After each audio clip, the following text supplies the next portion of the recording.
नमस्कार, जय हिंद दोस्तों। आज हम बात करेंगे प्राचीन भारत के इतिहास के बारे में। प्राचीन भारत के इतिहास के बारे में प्राचीन भारत के इतिहास को दो भागों में बांटा गया है। एक तो है पुरातात्विक स्रोत और दूसरा क्या है, साहित्यिक स्रोत। पुरातात्विक स्रोत में हमने नंबर 1 अभिलेख को पढ़ लिया था। किसको पढ़ लिया था पिछली क्लास में? अभिलेख के बारे में पढ़ लिया था, अभिलेख के बारे में। अब हम किसके बारे में पढ़ेंगे? स्मारक एवं भवनों में के बारे में पढ़ेंगे। इसके बाद सिक्के के बारे में, मूर्तियों के बारे में, चित्रकला के बारे में, मोहरों के बारे में पढ़ेंगे। तो आज हम बात करते हैं स्मारक एवं भवनों के बारे में। प्राचीन काल में स्मारक एवं भवनों के बारे में। स्मारक एवं भवनों से जनता की आध्यात्मिकता और धार्मिकता का ज्ञान होता है। सिंधु घाटी सभ्यता में जो हड़प्पा सभ्यता थी और मोहनजोदड़ो की हड़प्पा सभ्यता थी और क्या थी कि हड़प्पा और मोहनजोदड़ो की खुदाई से प्राप्त जो भवन है उसमें क्या है कि 5500 साल पुरानी सिंधु सभ्यता यानी सिंधु घाटी सभ्यता का पता चलता है। तो इसमें नंबर 1 टाइप कर लेंगे कि स्मारक एवं भवनों से, स्मारक एवं भवनों से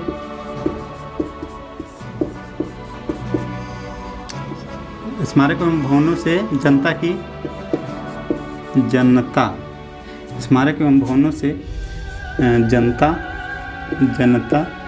की आध्यात्मिकता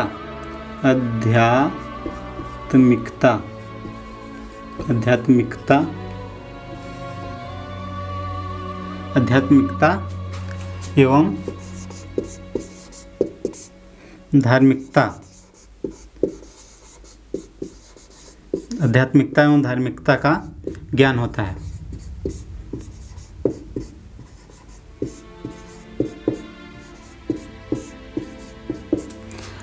हड़प्पा एवं मोहनजोदड़ो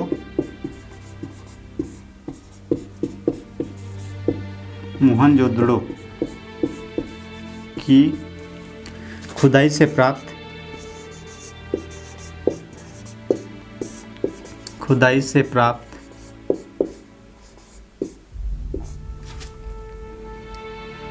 भवन लगभग भवनों से लिख लीजिएगा, प्राप्त भवनों से लगभग 5500 साल पुरानी संधव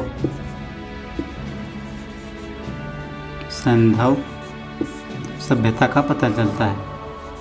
संधव सभ्यता का पता चलता है। स्मारक एवं भवनों से जनता की किसका ज्ञान होता है? आध्यात्मिकता एवं धार्मिकता का ज्ञान होता है। हड़प्पा और मोहनजोदड़ो की खुदाई से प्राप्त भवनों से लगभग 5500 साल पुरानी सिंधु सभ्यता का पता चलता है। ठीक, नई खोज के अनुसार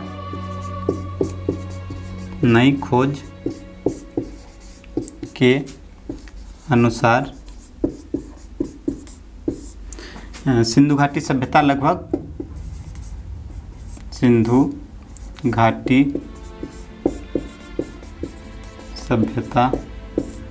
लगभग 8000 साल पुरानी है। 8000 साल पुरानी है। ठीक, इसमें नंबर 1 में क्या है कि स्मारक एवं भवनों से जनता की आध्यात्मिकता एवं धार्मिकता का ज्ञान होता है। हड़प्पा एवं मोहनजोदड़ो की खुदाई से प्राप्त भवनों से सिंधु घाटी सभ्यता लगभग कितने साल पुरानी है? 5500 साल पुरानी है। नई खोज के अनुसार सिंधु घाटी सभ्यता लगभग 8000 साल पुरानी है। कितने साल पुरानी है? 8000 साल पुरानी। नंबर 2 में अतरंजी खेड़ा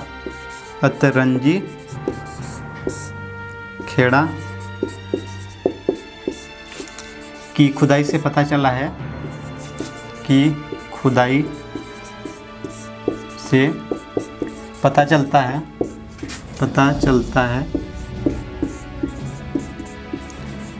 कि लोहे का प्रयोग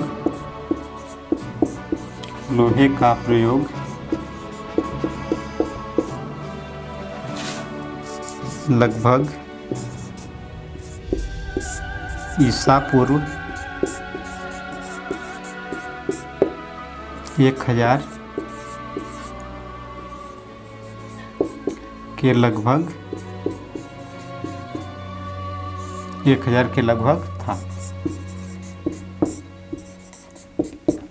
अतरंजी खेड़ा की खुदाई से पता चलता है कि लोहे का प्रयोग लगभग 1000 ईसा पूर्व के तक में हुआ था। ठीक। नंबर 3 में प्राचीन भारत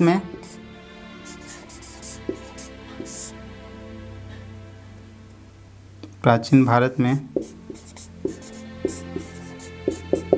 भारी मात्रा में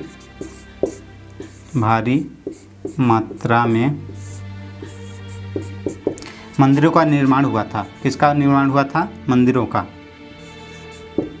भारी मात्रा में मंदिरों का निर्माण हुआ था।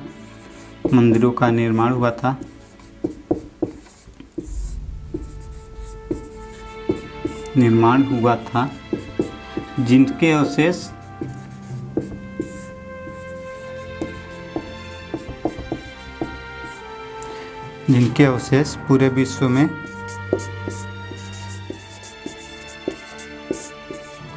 विश्व में बिखरे हुए हैं।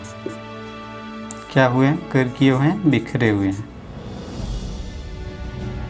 पूरे विश्व में बिखरे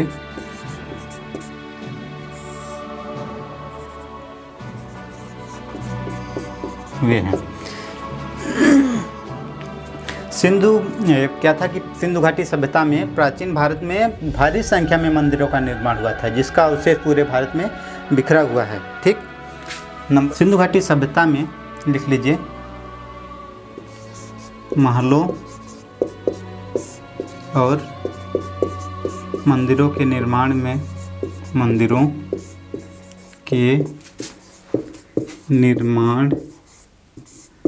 से सिंधु घाटी सभ्यता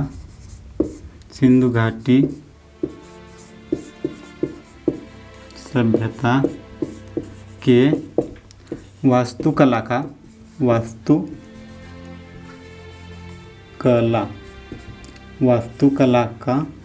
वास्तुकला के विकास का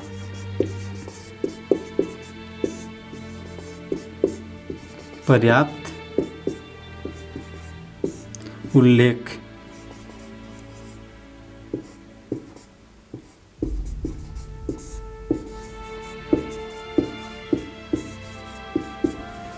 मिलता है।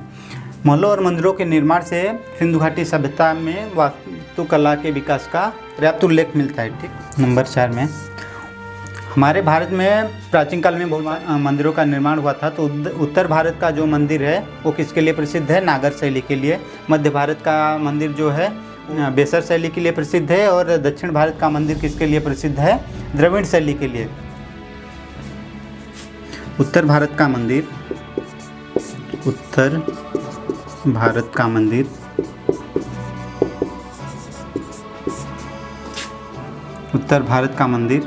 नागर शैली के लिए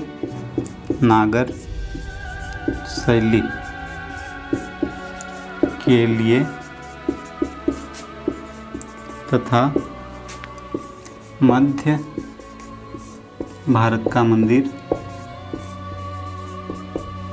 मध्य भारत का मंदिर बेसर शैली के लिए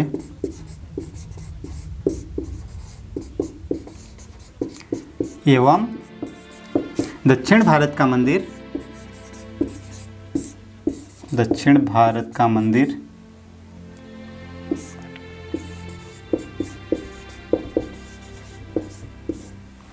द्रविड़ शैली के लिए प्रसिद्ध है। द्रविड़ शैली के लिए प्रसिद्ध है।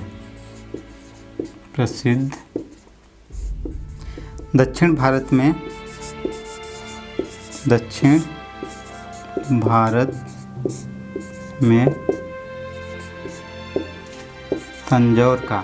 तंजौर में एक मंदिर है जिसका नाम है राजराजेश्वर मंदिर। दक्षिण भारत में तंजौर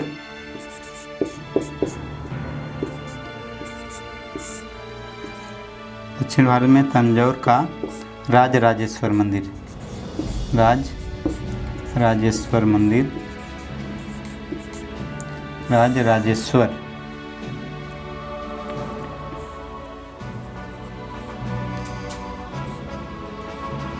राजराजेश्वर मंदिर द्रविड़ शैली के लिए,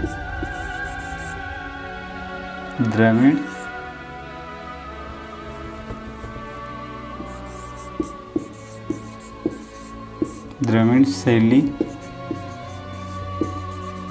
के लिए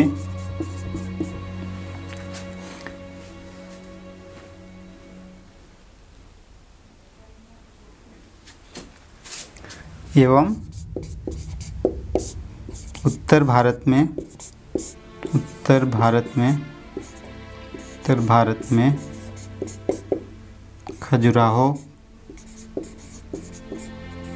खजुराहो का कंदरिया महादेव का मंदिर,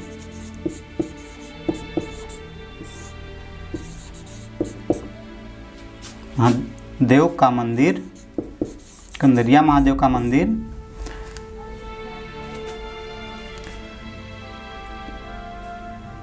नागर शैली के लिए, नागर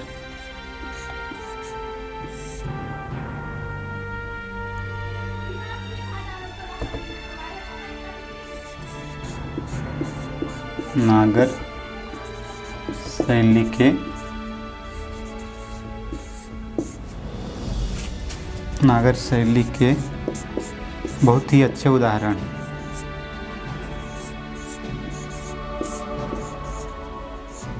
बहुत ही अच्छे उदाहरण।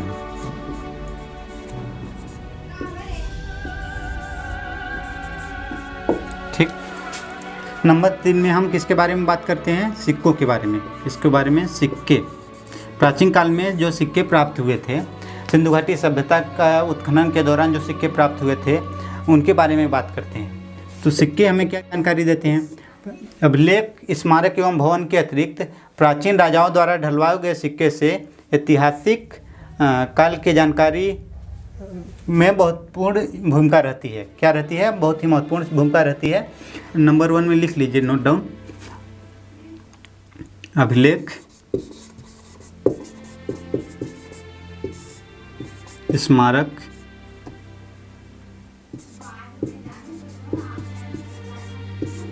एवं भवनों के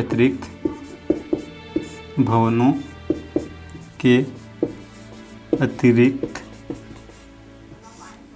प्राचीन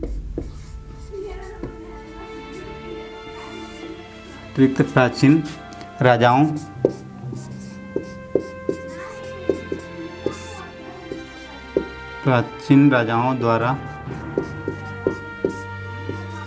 ढलवाए गए सिक्कों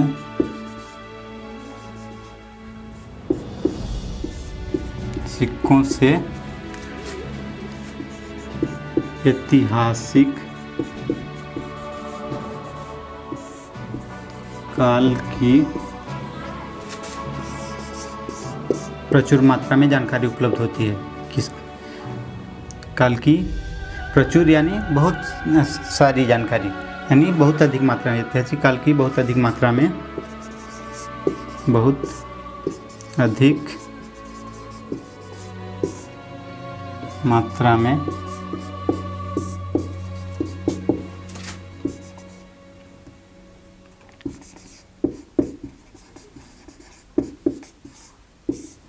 जानकारी प्राप्त होती है।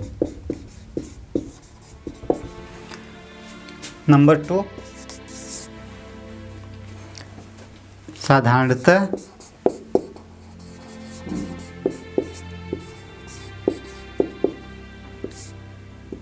साधारणतः 206 ईसा पूर्व से लेकर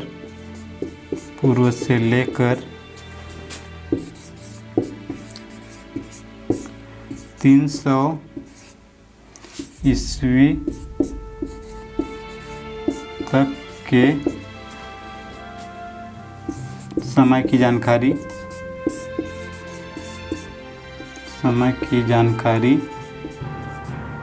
ईस्वी तक के समय की जानकारी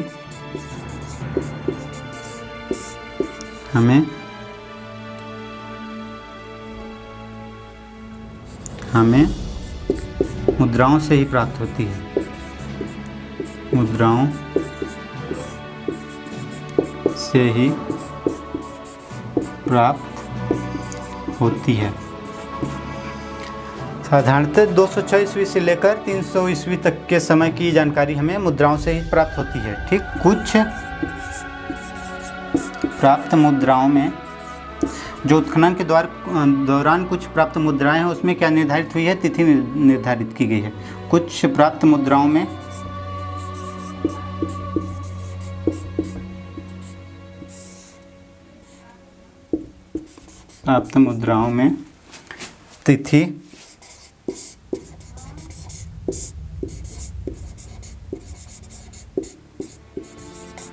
तिथि निर्धारित की हुई है, जो प्राचीन कालक्रमों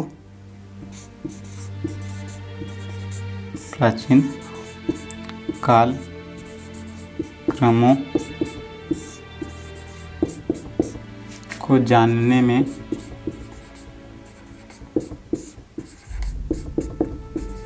अत्यंत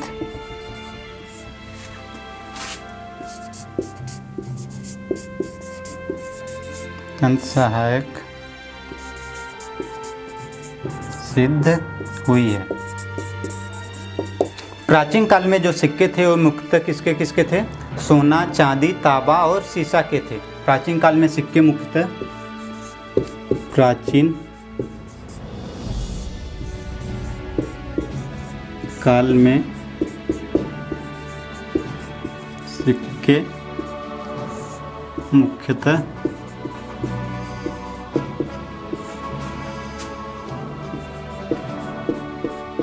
सोना, चांदी, तांबा एवं शीशे के थे।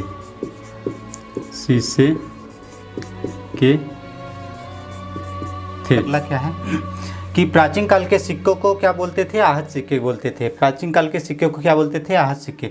आहत सिक्के या पंचमार के सिक्के लगभग 5वीं सदी के थे। इसको आहत सिक्के इसलिए बोलते थे क्योंकि आहत सिक्के या पंचमार सिक्के इसलिए बोलते थे क्योंकि इसमें ठप्पा लगाया हुआ था। प्राचीन सिक्कों को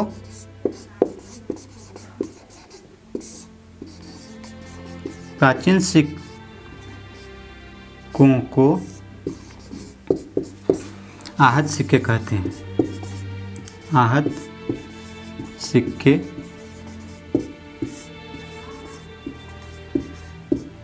कहते हैं। प्राचीन सिक्के को क्या कहते हैं? आहत सिक्के कहते हैं। आहत सिक्के या पंचमार सिक्के, आहत सिक्के या पंचमार्क सिक्के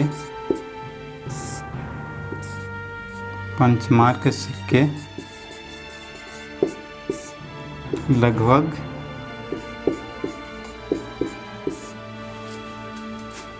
5वीं सदी के हैं।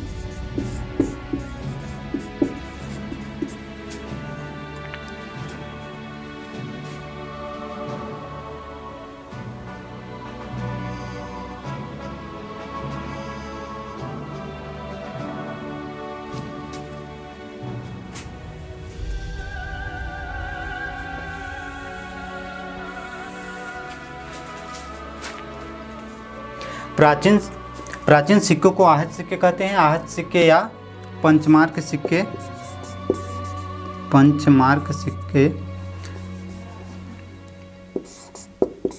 पंचमार्क सिक्के, पंचमार्क सिक्के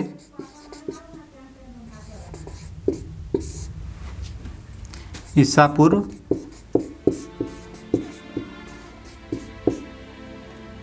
पूर्व 5वीं सदी के हैं, 5वीं सदी।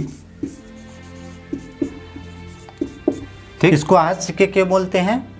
क्योंकि ठप्पा मारकर मारकर ठप्पा मारकर ठप्पा मारकर बनाए जाने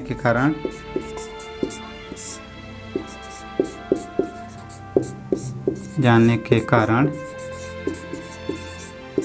इन्हें आहत मुद्रा कहा जाता है। आहत मुद्रा कहा जाता। ठीक, पंचमार्क सिक्के या आहत सिक्के पर पेड़, मछली, सांड और अर्धचंद्र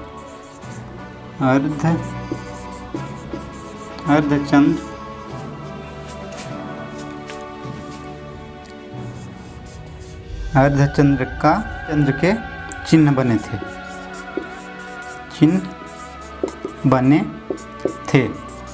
ठीक, सर्वाधिक सिक्के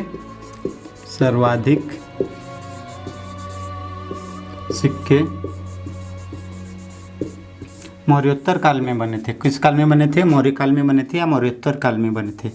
मौर्योत्तर काल में बने थे जो मुख्यतः सर्वाधिक सिक्के मौर्योत्तर काल में बने थे जो मुख्यतः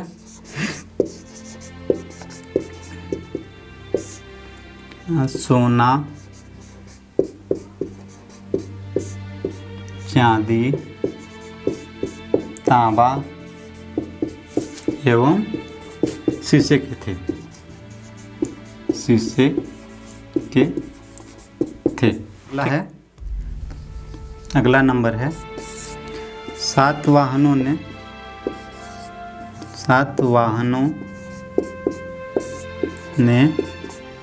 शीशे के तथा गुप्त शासकों ने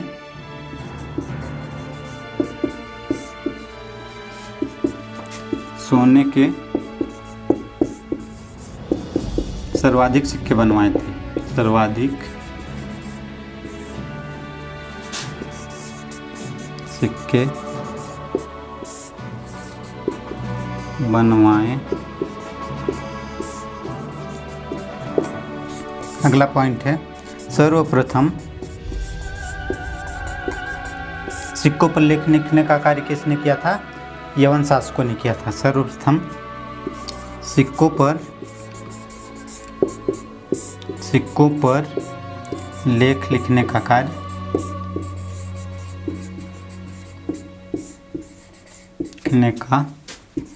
कार्य यवन शासकों ने किया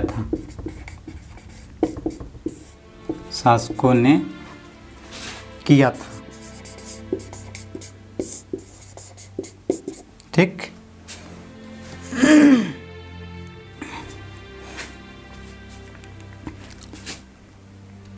एक और पॉइंट इसमें नोट डाउन कर लीजिए। समुद्रगुप्त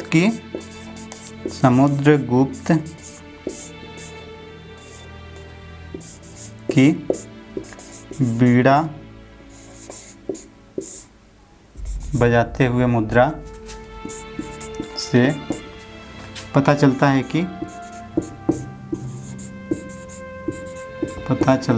कि समुद्रगुप्त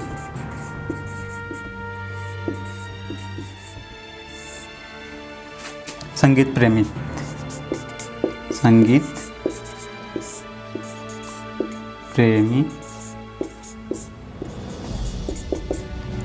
ठीक है। ये बहुत ही इम्पोर्टेंट पॉइंट है सिक्के के अध्ययन को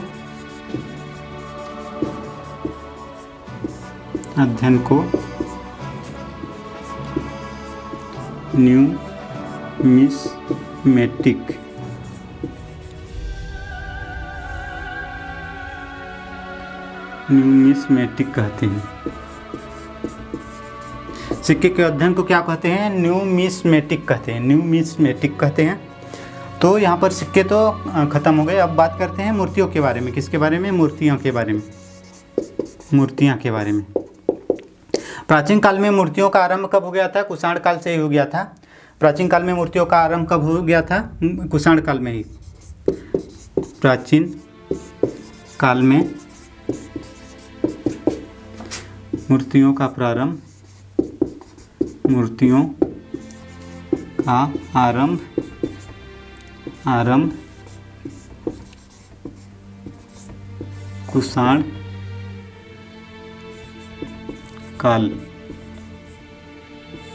कुषाण काल से ही शुरू हो गया था।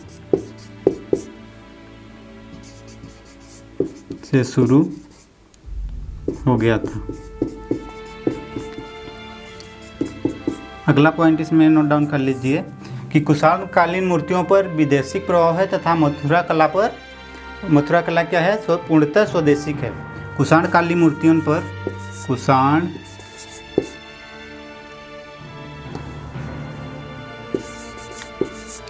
कुषाण कालीन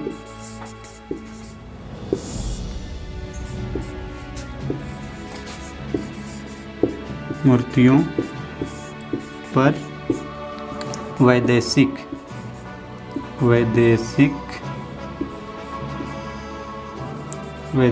प्रभाव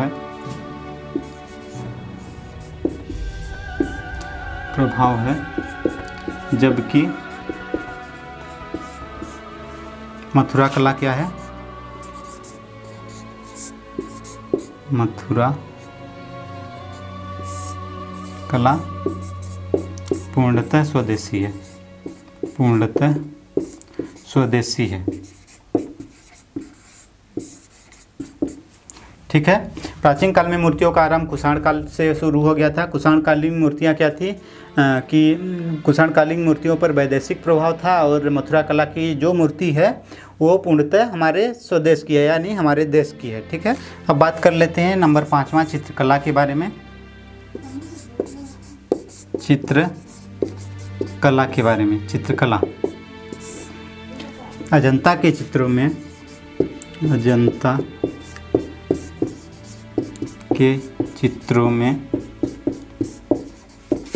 मनोभाव की सुंदर झलक देखने को मिलती है। यानी कि अजंता की जो चित्र हैं वो बहुत ही अच्छे और सुदृढ़ हैं। ठीक है।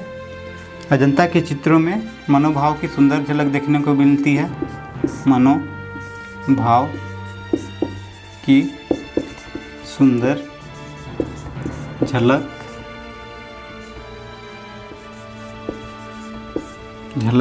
देखने को मिलती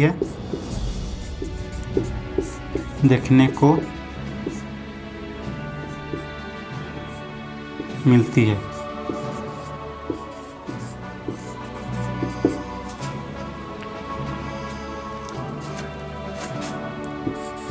चित्रकला में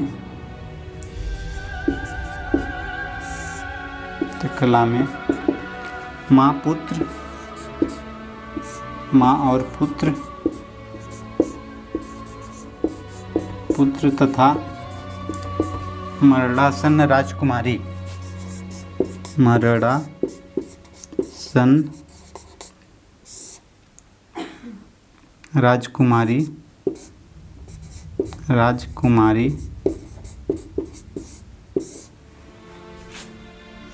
राजकुमारी जैसे चित्रों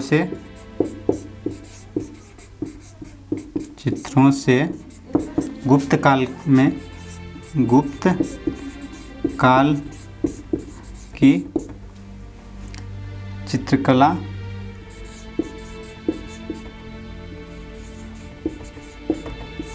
की चित्रकला का विस्तृत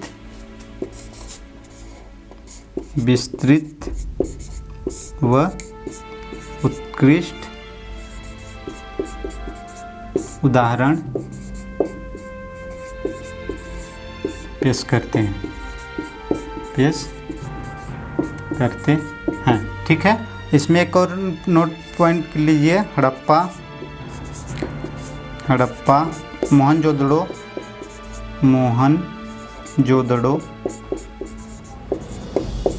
हड़प्पा मोहनजोदड़ो और बसेड़ा से प्राप्त मिट्टी के बर्तनों पर अंकित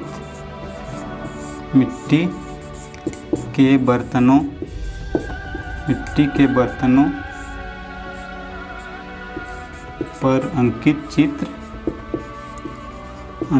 चित्र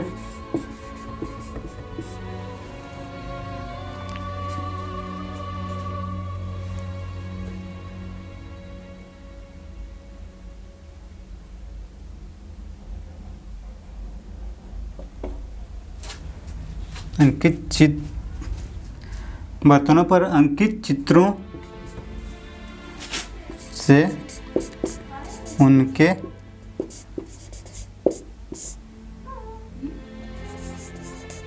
धार्मिक अस्तित्व का पता चलता है।